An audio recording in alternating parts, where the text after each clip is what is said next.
first of all, I don't believe presidents should fire back at critics. I don't believe superstars should fire down at critics, so I think he made a mistake. The Charles Barkley comments were not making news. No. Nobody was talking about these comments. I didn't hear them until LeBron sort of validated what Charles said, which is, he's kind of whiny, and then LeBron went and whined about it, and I thought, oh, he's got a point. So I think this happens a lot. Derek Jeter played in New York for years and had streaks and had bad moments, but he didn't give the media anything. The greatness about Derek Jeter was he talked and never said anything. Yeah. LeBron increasingly is talking and saying a lot. Every comment is anger and venom, and I think that there's some emotional and physical fatigue from being the face of basketball in America for 10 to 15 years. Colin, we talked about this last week. I said LeBron's a child star. We got to remember, he's been famous since he was 13, 14 years old. Child stars have problems. We're starting to see some cracks in LeBron's armor. Listen, I've always been a huge LeBron James fan. I'm starting to back up. LeBron James sees himself as a victim. That you can't convince me that LeBron James is a victim. He sees himself as one. I think, again, and we'll get further into this, I think LeBron has adopted some political ideology, this social justice warrior stuff. He's listening to the people on the far left. It's not consistent with who he really is and his narrative and story, and that's why now Charles Barkley talks about him on the court, and LeBron James fires back with stuff about Barkley that has nothing to do with being on the court. He fires back in a personal way. Look, there is so much confusion going on in our world as it is. So when you take two superstars in their own right, I think LeBron wins by being the better man by saying absolutely nothing. Right.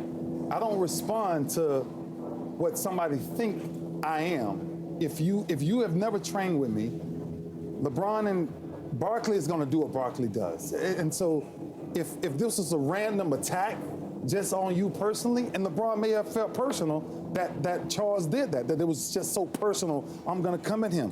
But for LeBron to take that from the court and take that all to his past and bring all of this stuff up, that's the new world that we're in, right? The new world is, I'm going to get back at you anything you say to me. But it contradicts everything that the good book says. The good book says we're supposed to turn another cheek. The good book says that you're supposed to forgive your brother before you just go out and just slash and just want to respond to that. If you're the greatest basketball player in the world, let me tell you something. Many years, I used to listen to people say what I couldn't do, what I can't do, why I'm too small and all these different things. I've never responded to one of my critics. Now, what I did do was every one of my critics, every caption that I've ever heard from any hater is up on my wall. Yeah, so I remembered it. Yeah. But I can't give them that much power to let him know you can say something about me. So you can have private conversations. Yeah. I can have anger. Yeah. But LeBron made it public. Right. And that allows me now to pick sides. I never saw Michael Jordan do this. I saw Michael Jordan get to his Hall of Fame speech and say, yeah, I heard everything you ever said about me. And I made up things you said about me to fuel myself and to fuel my greatness. It's weird. Online, everybody disagrees with you guys. They're backing LeBron. He's the most powerful athlete in sports today, Ray. You know that. I know, and when Charles Barkley says he didn't want to compete, LeBron leads the league in minutes played, guys. Come on, that's a shot that's unnecessary. You don't need to go there. It's not a shot. Listen, just understand this.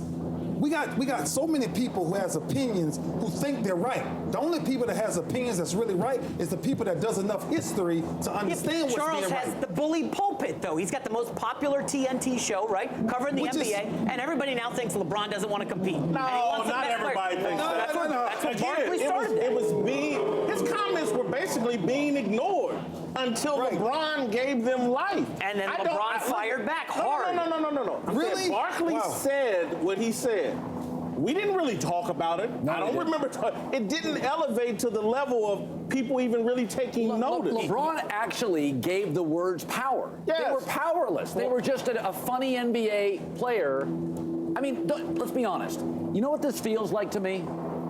7% of like Americans have a Twitter account or something like that. This sounds like an NBA guy sitting home in his hotel or sitting 100% home, is reading Twitter and is like, oh, everybody, stay off social media. It doesn't represent the public. But too many, what social media is, as we've talked about, it's just people, it's an echo chamber. Yeah. So you start going on there and thinking, that's reality. It's the opposite of reality. It's a tiny niche of people. What I keep seeing from LeBron that troubles me, going back to Phil Jackson's posse comments and him being upset. Oh, he said the word posse. There's two of my boys from Ball State back here. They've been a part of my posse for 30 years. I'm not offended by that. I'm not, again, and so to me, LeBron sitting on Twitter, he's sitting in the social media world, and again, he's seeing himself as a victim. Phil Jackson said something, oh, I gotta take that on. Now Barkley's criticized me, I gotta take that on. You're not a victim, LeBron. Jason, you love The Wire, right? You know The Wire Baltimore? You come at the king, you best not miss? That's what Barkley just did.